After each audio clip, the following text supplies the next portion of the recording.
આજથી ગોંડો બન્યો છે. બળદેવજી કઈ રીતે આગળ આવ્યા એનું કાલનો ગોંડો બનીને પેલા ફેસબુકમાં મૂક્યું છે એને. મારે એને કેવું છે કે મારા બાપા મર્યા ને મારા બાપા 100 વીઘા જમીન મૂકીને મર્યા છે. એમાં મેં ઘર બનાવ્યું છે, તારી જમીનમાં નહીં બનાવ્યું. આ ઇન્દિરા ગામમાં કેટલા લોકોની ફેક્ટરીઓ છે તમારા ગામ સિવાય? એ ફેક્ટરીઓ કોની છે? કોના ભાગીદારીની છે? એમાં મારે પડવું નથી. આપણા વાળાને કહું છું, એ ફેક્ટરીઓ તમને નહીં દેખાય. આજુબાજુમાં 200 વીઘાના જે જમીનો તમારા કડીના તમામ અને કલોલના બિલ્ડરો રાખીએ તમને નહીં દેખાય. પણ બળદેવજી ને પોતાની જમીનમાં એક ઘર રાખીને બેઠો છે, એ તમને દેખાય છે? એ મારે તમને કહેવું છે. લોકોને ઉશ્કેરવાની કામગીરી, સમાજ વચ્ચે ભાગલા પાડવાની કામગીરી, કુટુંબ વચ્ચે ભાગલા પાડવાની કામગીરી જ્યાં ભારતીય જનતા પાર્ટીના લોકો કરી રહ્યા છે એને ઓળખવાની કામગીરી તમે કરજો. એને તમે ઓળખજો. એની વાતમાં તમે ના આવતા.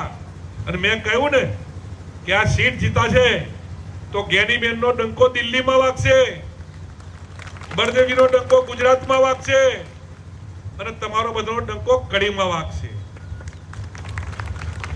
અને હમાવારો જીતશે ને તો કોઈની કોઈ ગણતરી ક્યાંય નહીં થાય. ઘણા બધા આપણા સમાજના ધારાસભ્યો તમારી વચ્ચે આવે છે. મારે ધારાસભ્યને વધારે નથી કહેવું, ખાલી 2 વાતો કરવી છે કે કોઈ પણ સમાજનો એસટી એસસી ઓબીસી નો ધારાસભ્ય તમારી વચ્ચે આવે, આપણા સમાજનો ધારાસભ્ય તમારી વચ્ચે આવે તો એને ખાલી પૂછજો કે જ્યારે ઠાકોરોને અન્યાય થાય છે, વસ્તીના ધોરણે તમે અનામત આપો, એ વાતની રજૂઆત કરવાની થાય છે તો તમે વિધાનસભામાં બેસીને કેમ રજૂઆત નથી કરતા? ભારતીય જનતા પાર્ટીની સરકાર સામે તમે કેમ અવાજ ઉઠાવતા નથી? શું તમે ઠાકોરોના મત નથી લીધા? શું તમે એસટી ઓબીસી ના મત નથી લીધા? ત્યારે હું ભારતીય જનતા પાર્ટીના એસટી એસસી ઓબીસી ના ઠાકોરોને વિનંતી કરું છું, એવા તમામ ધારાસભ્યોને વિનંતી કરું છું કે જે સમાજના મતો લીધા છે, જ્યારે સમાજને અન્યાય થતો હોય ત્યારે એ સમાજની વાત પર તમે વિધાનસભામાં કરજો. આ તબક્કે એવા તમામ ધારાસભ્યોને વિનંતી કરું છું.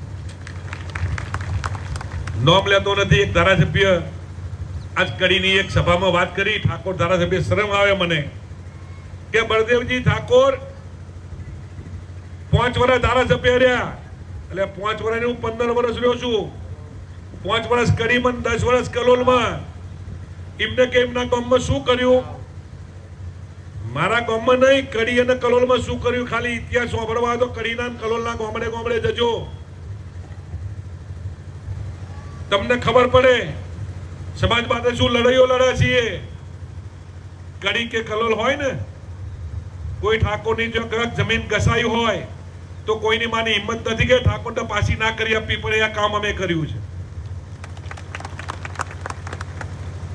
અને કોઈ વીરનો કોઈ માનો લાલ એમ કે રાજકારણની અંદર બળદેવજીને આવી અને એક કોઈ ગરીબનું ખોટું કર્યું, કોઈનું કોઈ લખાઈ લીધું, કોઈને કઈ મદદ ન કરી, એવો એક તમે ભાઈનો લાલ લાવજો.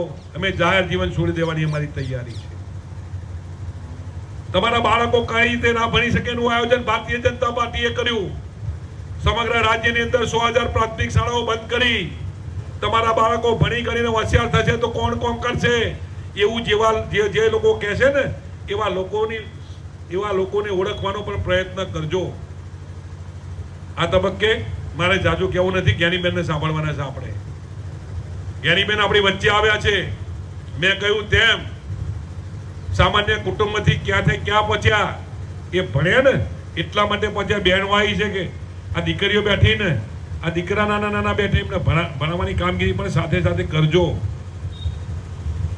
આપણે ના રાખતા. જ્યાં સુધી આપણો સમાજ ભણશે નહીં ત્યાં સુધી આગળ આવવાનું નથી. જો સમાજને આગળ લાવવો હશે તો તમારે તમારા દીકરા કે દીકરીને ભણાવવા પડશે. તમારી પાસે જમીન હશે, તમારી પાસે કોઈ મિલકત હશે, તમારી પાસે કોઈ ધંધો હશે, તો એને સાચવવા માટે પણ તમારા દીકરા કે દીકરીને ભણાવવા પડશે. ખાલી ભણાવીએ અને નોકરી મળે એવું નહીં. આપણું સારું ઘર ચલાવવા માટે પણ ઘરની અંદર શિક્ષણની જરૂરિયાત છે. ત્યારે આવનાર દિવસોમાં તમારા બાળકો પણ ભણનારી જાય એની ખબર રાખજો. અહીં બોલાવી 2 શબ્દ બોલવાની તક આપી અમારું માન સન્માન કર્યું એ બદલ આપ સૌનો ખૂબ ખૂબ આભાર માનું.